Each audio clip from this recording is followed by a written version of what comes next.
I'm not going to look yet. Are you ready? Started.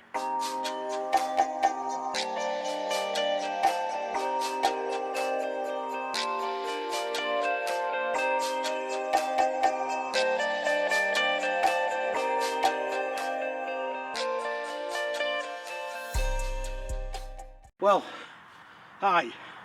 Yes, I'm in the undergrowth yet again. A friend of mine spotted this little tourer, and it's an A-line caravan. Now, A-line were quite a popular make, but this is what they call Super 1100, and I've just been looking at it, and from what memory serves me right, it's a 1970 model. And yes, I've got the original pictures of this van, what it looked like when it was new. Well, not this exact van, but anyway, you know what I'm on about. Built on a peak chassis. Peak chassis were made at Stockport, and a lot of manufacturers used them at the time, mainly static manufacturers for the static vans, because they were pretty good at building chassis for the static market. Now, this van is obviously used as some sort of rest hut. Now, I've not looked at it proper. Hopefully there's a bit less around here. I can walk round. Someone's gone and stuck a great big hole in the side, bless it. But look how thick that aluminium is. You wouldn't get it on the modern Tourer today, that's for sure. And on coach built caravans, it was usually slightly thicker than that too. Insulation, I think it's tin foil. It's actually tin foil insulation, which I thought they used glass fibre A-line. Anyway, metallic bottom would have been that, bottom would have been blue. And here is rough stucco aluminium, and that was classed as a stone guard. So that when you were touring and stones hit, it hit this, and it didn't have the dents coming onto this as you would do if it was pure white under there. So the stone guard came around in about 1966, 67, and Astral Caravans of Hull, they were the first ones to put a stone guard effect on, and other manufacturers followed suit. It became a bit of a fashion thing as well, a bit like covers on the front of the caravans today. Let's have a quick look round the back. Now, I've had to sort of get across to a bit of a fence after we spotted this off the main road. So, gotta be a bit careful. Probably, if anybody comes, I'll have to explain to them that I just like their caravan. They probably won't believe me. Windows are smashed at the back. Now, this was 11 foot long, and it had a toilet in it. Again, the same layout that that was popular in this era. The last cart I've told it was a P-Reg car, so that makes it about 96, something like 97. So obviously it was still being used up until maybe the very early 2000s, and this is where its poor old things come to rest.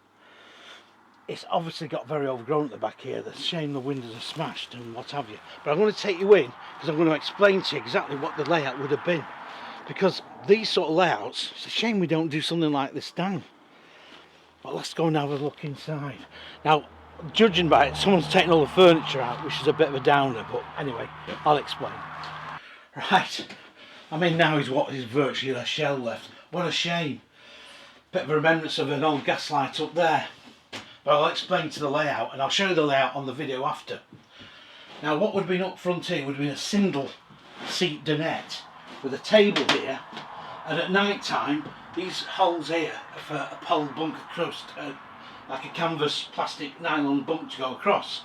So it would be two seats here, table here, and here was the wardrobe. While opposite, over here, was where your cooker kitchen was. On this side, instead of having a long settee like was the norm, what they did, they had a seat that ran to there, and a seat that ran to here, and here would have been where the table clipped on, because this made up then into a double bed. So on some manufacturers they'd also stick a bunk above that as well to make it a 5-berth. But this is 4 foot, is 11 foot long, 1100 weight in old money. I'll put that into kilos for modern people.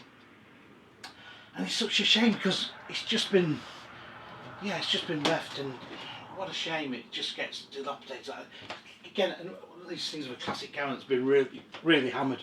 All that's left at the top here is a roof locker. And the toilet compartment here.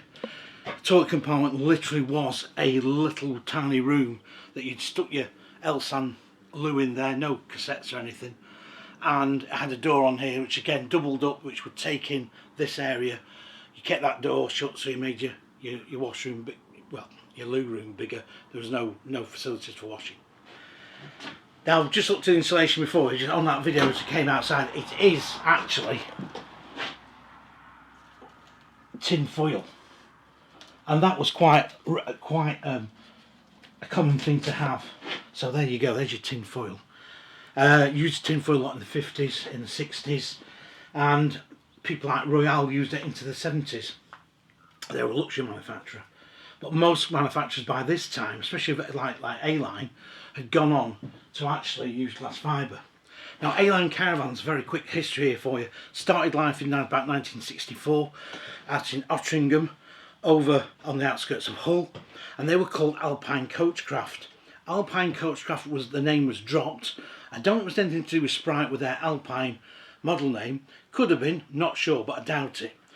What happened then was the company moved to Sutton Fields Industrial Estate. It was bought out in 1968 by a chap called David Wilkinson, and he decided to actually expand the company and start making statics as well. But they used this particular shape, and they had metallic blue sides on the top and the bottom, and I think they had a waistband of blue as well on later models.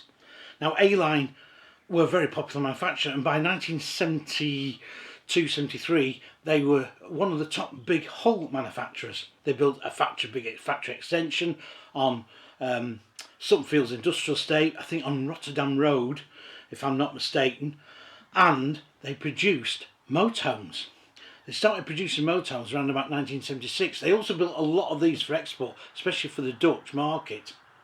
Now the thing was, a guy called Reg Dean, you've probably heard about me talking about him before, he'd been in caravan design since the late 50s, worked for CI Group, Sprites, designed the new Ettles of 1963, and then moved on to Linton, gave them the old Dean's out of the box thinking, using different techniques on interiors, very bright colours, white vinyl walls and all this sort of thing with teak wood.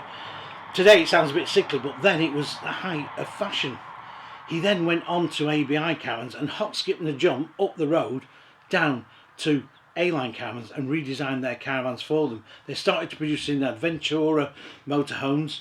They did about 6 range of static caravans, incredible, but all had the Reg Dean touch on them, and he made them basically put his real imprint on them, and this design sort of literally disappeared.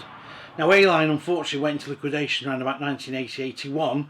Reg Dean, who was working obviously for them and still then went and bought the name and changed it to Dean Line, and then made Dean Line caravans, stopped the statics, stopped the motorhomes, and just made the tours up till about 1985 when the company went into liquidation. The company was then bought out by ABI Caravans. Excuse me, a bit humor. ABI Caravans.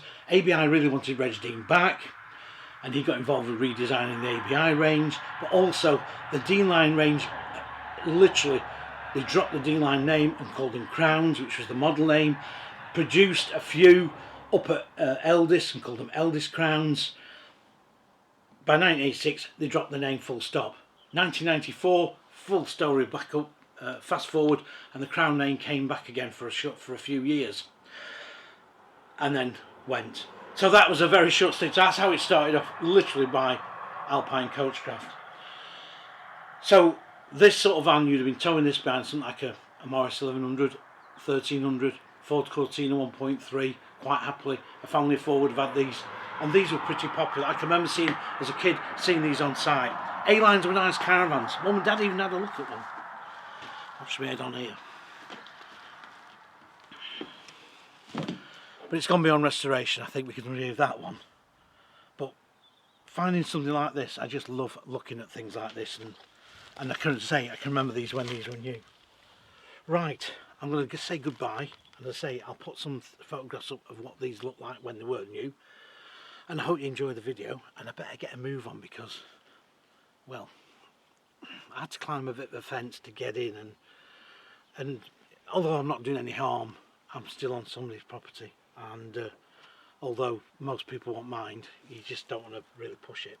But I had to come and have a look at this van because it really is just, don't see many A-lines now, but they were a popular tourer. Yeah. See you on the next video. I feel all sorry for it. Poor old thing. But just think how many years that's given pleasure to people having families having holidays. Been all around the UK maybe, we don't know. Anyway, see you on the next one.